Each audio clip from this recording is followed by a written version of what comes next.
Magandang umaga po sa inyong lahat. Magandang umaga, Father. There are some things that we do not want to see or witness, if given a choice, because they give us uncomfortable feelings or it moves us to great pity. Meron akong kilala, they are moved by a child or an elderly begging on streets. While they are moved by pity, they are also gripped with great sadness. If only they could do something more to change what they see. Kaya they give what they can in order to help. But naman, they don't want to see someone grieving or crying desperately as he or she holds on to a dying loved one. As a nurse before, I see this very often, but you can never really get used to it.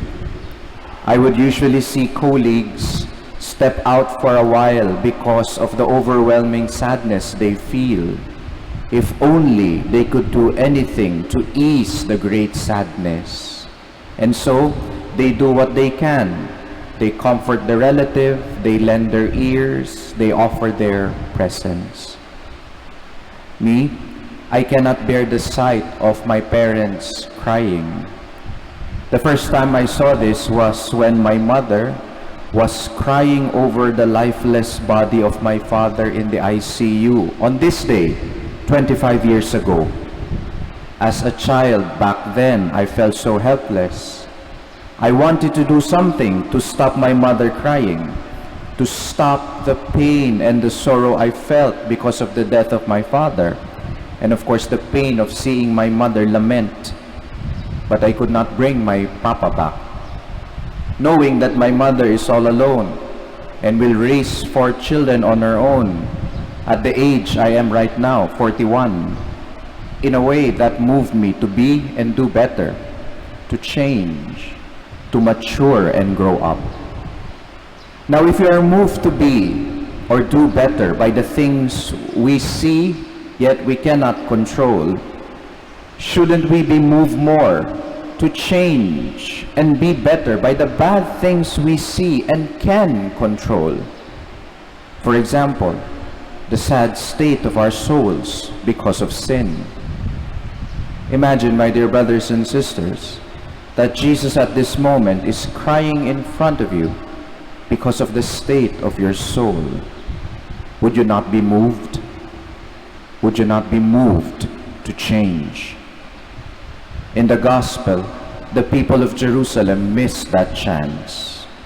They rejected Jesus, blinded by their sins. And Jesus' cry was that of a frustrated desire.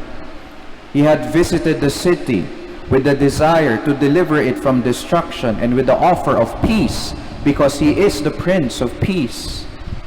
The spiritual blindness of the rulers and the people made them incapable not only to witness the great visitation of God to them, but also the inescapable and inevitable destruction of their city and their souls. Even when God's judgment is perfectly just and righteous, his heart weeps at the bringing of the judgment.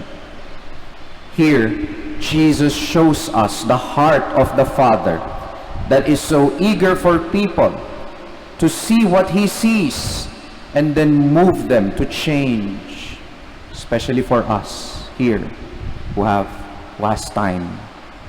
When I imagine Jesus weeps, it breaks my heart. But I am also invited to look at the cause of Jesus' sorrow. Ako ba ang dahilan kung bakit siya umiiyak? I remember what Jesus said in the women of Jerusalem on the way to Calvary. Do not weep for me, weep for yourselves and for your children. This should move us to change. We already know what happened to Jerusalem 70 years after that, destruction. Should we also suffer the same fate for our souls? Let the Blessed Mother be our inspiration to be better and to do better. As she was presented to the temple as a preparation for her role as the Mother of God, Her only desire is to make the Father happy, never to bring him sorrow. She used her time not only in the temple, but her entire life to be better, to do better, despite the great sorrow she will face. Therefore, she was pleasing in God's eyes from the moment of conception until her assumption. My dear brothers and sisters, Jesus is looking at us right now. Is he full of joy, or is he filled with great sadness? We know what to do. Amen.